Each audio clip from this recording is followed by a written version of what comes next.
Уважаемые друзья, посмотрите, пожалуйста, следующее видео.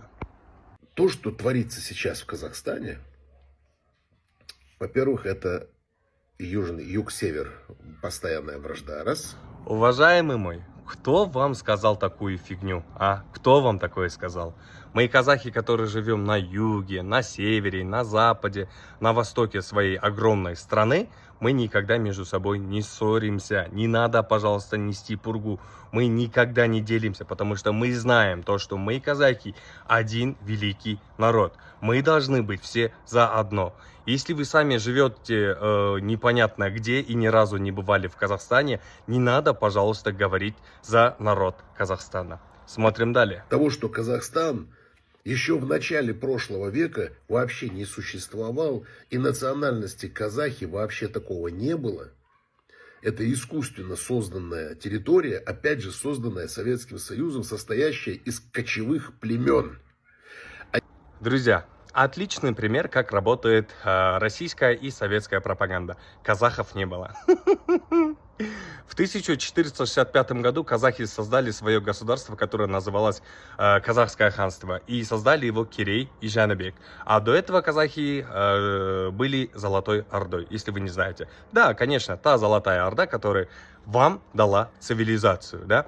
Если вы мне не верите, пожалуйста, прочитайте. В 18 веке в Российской империи жил такой человек Волынский. Он писал в своих докладах то, что мы должны натравить башкиров на татаров, казахов на башкиров, калмыков на казахов и так далее. Если бы казахов не было в то время, откуда он брал такие статьи? А? Прочитайте, пожалуйста. А если еще назад копнуть, при Екатерине, это 1700, не помню какой-то год, но 18 век, когда именно российская царица Екатерина по просьбе этих вот племен спасла эти казахские племена, вот сегодняшние вот эти вот племена, а их больше 20 этих племен, там из них, по-моему, около 10 монголоидные племена, другие тюркоязычные племена, от джунгар, тогдашних джунгар, которых Екатерина, в принципе, расстреляла из пушек, а джунгары тогда вообще шутить не хотели. Если бы не Екатерина,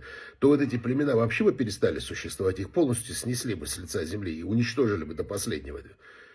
Вот вы говорите то, что Российская империя нам якобы помогла. Назовите, пожалуйста, хотя бы одну битву, где Российская империя с казахами вместе воевала против джунгаров. Назовите, пожалуйста. Вы же не назовете. Почему? Потому что такого не было. Это нет ни в каких источниках. И я вам скажу больше, да. В исчезновении джунгаров, да, виновата не Российская империя, а именно казахи и китайцы. Именно казахи и китайцы истребили всех джунгаров.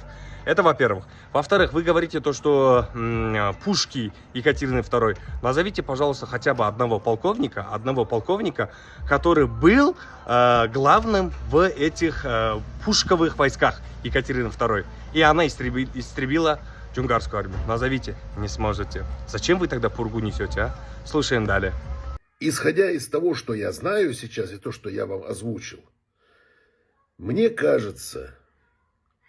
А послушав вас, я сделал такой вердикт. То, что вы просто врун.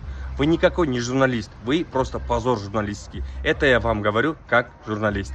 Потому что журналист — это тот человек, который верит именно достоверной информации, а не ходит за какой-то пропагандой. Удачи вам.